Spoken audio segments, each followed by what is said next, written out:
reitero aquilo que tenho dito com muita ênfase e com muita convicção. O Bolsonaro é um caso de manual, é um caso que os estudiosos do direito constitucional no mundo, por décadas, quando falarem de crime de responsabilidade, vão lembrar do Bolsonaro. Porque é muito difícil encontrar alguém que cometa tantos crimes de responsabilidade, portanto, ensejadores, juridicamente falando, do impeachment, quanto ele. É quase um serial killer, ele comete crimes todos os dias.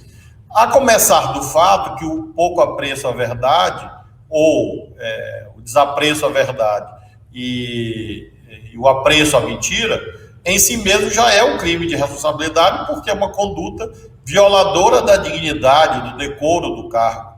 E isso está tipificado no artigo 85 da Constituição e na Lei 1079. Então, não acontece o impeachment, não é por falta de evidências, ou de provas, ou de nada disso. Não acontece porque, neste estranho presidencialismo de coalizão assentada na parlamentarização das despesas públicas, você tem hoje um poder enorme do Congresso no arbitramento da alocação de recursos públicos. Então, esta é a razão pela qual não tem impeachment, porque como o arbitramento de onde o dinheiro é gasto hoje está nos partidos e na liderança do Congresso, que é o que eu tenho chamado de parlamentarização da despesa pública, evidentemente não há interesse, não há demanda política até aqui para que o impeachment se verifique. Seria uma necessidade, eu acho que até seria muito desejável e pedagógico para os brasileiras, sobretudo os mais jovens, que o Bolsonaro não fique impune, porque ele é uma figura execrável, ele é uma figura abjeta. E por tudo que ele faz, por tudo que ele diz, por tudo que ele deixa de fazer.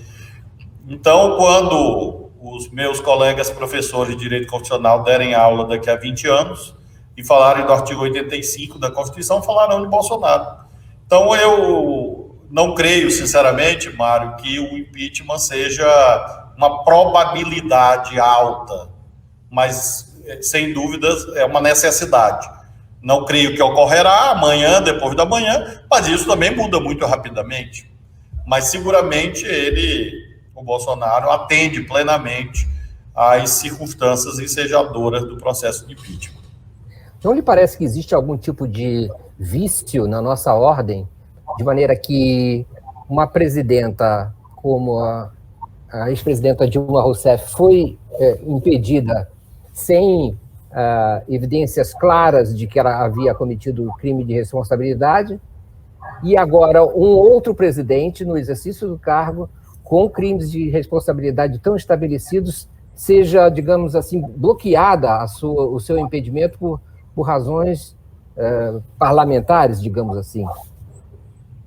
Eu acho gravíssimo, porque o processo de impeachment, ele não é puramente político.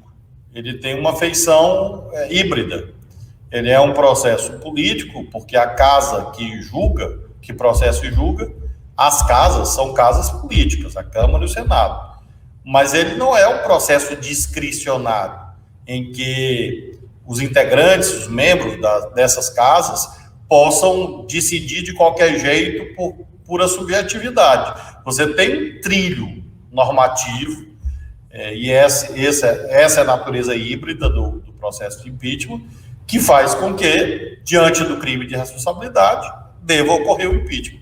Por outro lado, como você diz, diante da inexistência absoluta de um fato, como no caso da presidenta Dilma, que justificasse o impeachment, ele jamais deveria ter ocorrido.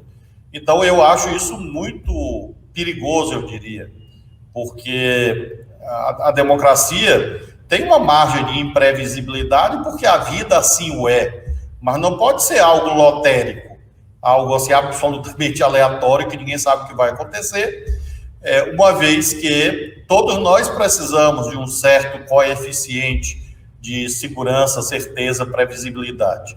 Isso como cidadãos, como agentes econômicos E é muito esquisito que uma presidenta tenha sofrido impeachment apenas porque não aceitou dividir o orçamento com o Congresso, enquanto que o atual presidente da República renunciou completamente aos poderes de governança e por isso consegue se manter de modo trôpego, mas se mantém no cargo. Exatamente porque hoje o Bolsonaro não decide nada rigorosamente sobre despesa pública. As despesas, claro, ele executa o orçamento existente, mas eu digo que é livre do orçamento, o Congresso, os partidos que decidem, e ele fica ali numa posição muito frágil, porque ele é refém desse jogo político, absolutamente refém, absolutamente enfraquecido, e sem nenhuma condição de dirigir rigorosamente nada. Então, e por isso não tem impeachment, porque ele acaba sendo funcional, ele acaba sendo um elemento de uma cadeia de corrupção da democracia brasileira. O Bolsonaro é isso, ele é o representante da democracia brasileira. É o presidente mais desastrado e um dos mais corruptos da história brasileira. Há um elemento aí que nós podemos distinguir, que é a participação específica do elemento militar nessa, digamos assim, nessa manutenção dessa situação que nós estamos vivendo, que parece já estar passando do ponto, não é? Já está, há um timing, há um tempo para as coisas amadurecerem e deixarem de ser tão perniciosas nesse sistema perverso que nós vivemos, né? Então, eu queria lhe perguntar qual é a sua avaliação do elemento militar nesse momento, na suporte ao governo Bolsonaro e na política brasileira de maneira geral. Eu lamento muito que os militares tenham entrado nesta estrada escura e agora não estejam achando o caminho de saída.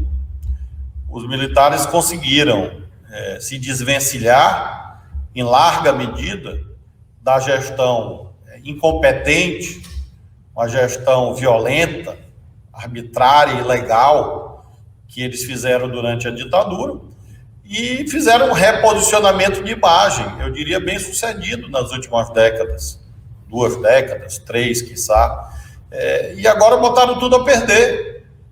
Quando o senador Omar Aziz falou em banda podre das Forças Armadas, que houve aquela reação indignada, os fatos estão dando razão, infelizmente, ao senador Omar Aziz.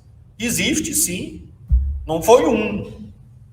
Existem dezenas de militares enfronhados em coisas inacreditáveis, absurdas, como, por exemplo, esses fatos aí no Ministério da Saúde, mas não só.